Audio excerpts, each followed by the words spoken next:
Yan. Ibig sabihin sa tinutukoy ng iyong tarot card, ikaw daw dapat milyonarya ka na. Sa dami ng perang dumaan sa palad mo, pero wala din. Ikaw ay sacrifice. Marami kang pagsubok, problema na dumaan sa buhay mo, pero nalampasan mo. At ikaw naman, ibig sabihin, mahal ka naman ng asawa mo, kaya lang may pagkapalikiro. Tama. Pero makakabili ka ng bahay mo kahit lupa, kahit sasakyan. Marami naman kayo naging sasakyan, kaya lang nabibenta. Yeah. Pero makakabili ko ulit. Oh, wow. Kasi sa tarot card mo naman, hindi isa, hindi dalawa ang magiging bahay mo. Sarap naman. Magkakaroon ka pa rin ng apartment. Kaya lang, iwasan mo rin ang pakikipagtalo sa iyong asawa. Kasi ang asawa mo rin may pagkamasungit.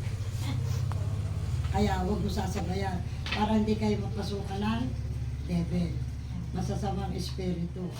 Kaya nga sabi, pray lang para daw makuha mo ang gusto mong makuha. Iwasan ang magagalitin. Kasi maaaring maapektuhan daw ang iyong kalusugan. Kasi minsan may nervyos ka.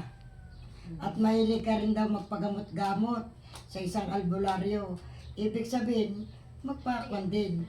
Ibig sabihin, makinig. Para hindi maapektuhan din ang iyong puso.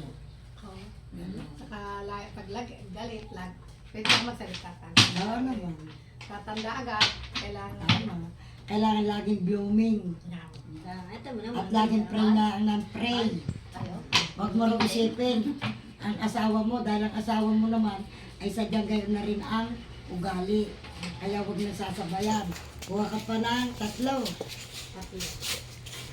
Iya, sama ka.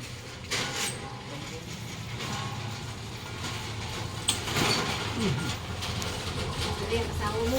Pera na, para masaya ka. At sa mga anak mo naman, meron ka ding anak na magiging mayaman, kaya lang medyo nakakaroon ng konting problema. Kaya sa susunod daw, para siya hindi uli magkaroon daw ng problema sa negosyo. Kasi ikaw din naman ang nag-iisip para sa mga anak mo. Iniiyakan mo na lamang ang mga problema dumarating sa buhay mo. Amen. Amen. Sana all. Baan ka na, Ay, Wala problema. Ay,